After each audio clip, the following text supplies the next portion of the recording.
అందరికీ నమస్తే. Welcome back to Kalyani Telangana kitchen. ఈరోజు మన కిచెన్లో మా అత్తమ్మ స్టైల్లో మీకు కొబ్బరి ముట్టిలైతే చేసి చూపించబోతున్నారు. ఎంతో టేస్టీగా ఉండే ఈ కొబ్బరి ముట్టిలు ప్రాసెస్ కూడా చాలా ఈజీ. చూసేద్దామా ఒకసారి? మరెందుకు లేటు. చిన్న ముక్కలుగా కట్ చేసుకున్న కొబ్బరి ముక్కలు మిక్సీ జార్లోకి వేసుకోవాలి. అందులోకి పుదీనా, కొత్తిమీర, పచ్చిమిర్చి వేసి వాటర్ వేయకుండానే గ్రైండ్ చేసుకోవాలి.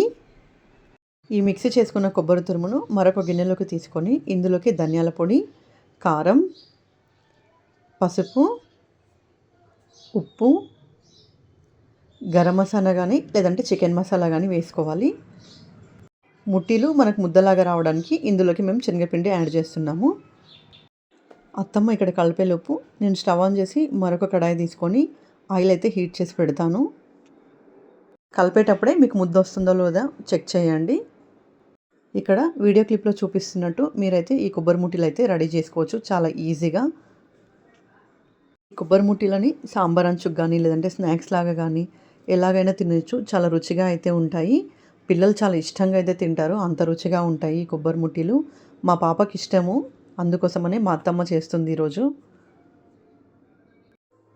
ఇక్కడ వీడియో క్లిప్లో చూడండి ఎంత ఈజీగా ముట్టీలు అయితే చేసేస్తున్నారో అత్తమ్మ. చాలా మంచి షేప్ అయితే వస్తుంది కదా. ఇక్కడ ఆయిల్ హీట్ అయిపోయింది. నేనైతే ఈ ముట్టీలని డీప్ ఫ్రై అయితే చేస్తున్నాను. మనం ఆయిల్ ఎంత తీసుకుంటామో అన్ని ముట్టీలు అయితే మనం వేసుకొని ఫ్రై చేసుకోవాలి.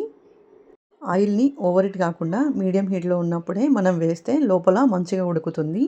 ఆయిల్ ఎక్కువ వేడి అయిపోయిందంటే పైన కలర్ చేంజ్ అవుతుంది కానీ లోపల అయితే ఉడకదు.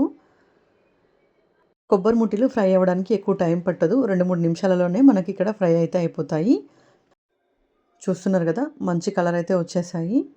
కలర్ ఉన్నప్పుడే మనం తీసేయాలి. బయటికి తీసినాక కూడా ఇంకొంచెం కలర్ అయితే చేంజ్ అవుతాయి కొబ్బరి ముట్టీలు.